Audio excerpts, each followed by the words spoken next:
Hello friends, आज की कहानी है सुनसान गांव का राज।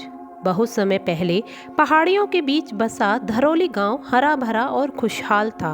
पर अचानक एक रात अजीब चीखों के साथ गांव पर एक सन्नाटा छा गया। लोग धीरे धीरे गायब होने लगे और जो लौटते थे वे अपनी सुध बुध खो चुके होते थे। गांव के बाहर वालों ने इसे भूत या गांव कहकर छोड़ दिया।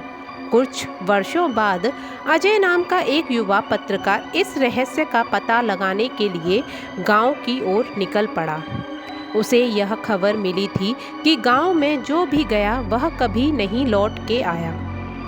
उसके मन में उत्सुकता और डर दोनों थे, पर सच जानने की ललक ने उसे गांव के रास्ते पर बढ़ा दिया। अंधेरे जंगलों और पथरीले रास्तों को पार करते हुए अजय गांव में पहुंचा। वहां का नज़ारा भयानक था। टूटे हुए घर, सूखे कुएं और हर कोने में गहराता सन्नाटा।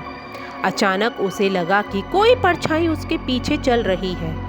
अजय ने मुड़कर देखा पर वहां कोई नहीं था। रात हुई तो अजय ने एक पुराने घर में शरण ली।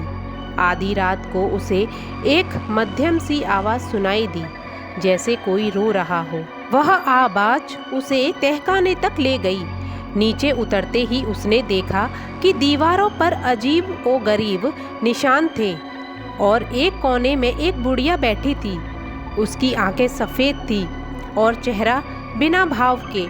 अजय ने हिम्मत जुटाकर पूछा, यहाँ क्या हो रहा है? बुढ़िया ने कांपते हुए कहा, यह गांव श्रापित है। वर्षों पहले गांव वालों ने एक निर्दोष साधु का अपमान किया और उसे मार डाला। मरने से पहले उसने श्राप दिया कि गांव वाले हमेशा के लिए अंधकार में खो जाएंगे।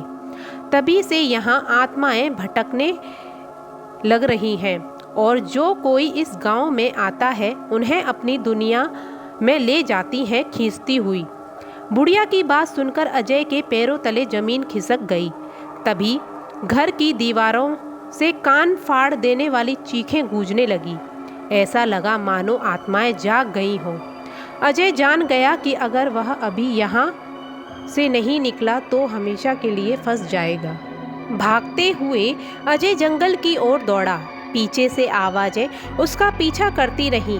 किसी तरह वह गांव की सीमा पार कर पाया और बाहर आते ही सब शांत हो गया। अजय ने शहर लौटकर घर इस घटना का खुलासा किया, लेकिन कोई उसकी बात पर यकीन नहीं करता। गांव का सच अब भी अंधेरे में दफन है और कोई नहीं जानता कि अगला शिकार कौन होगा।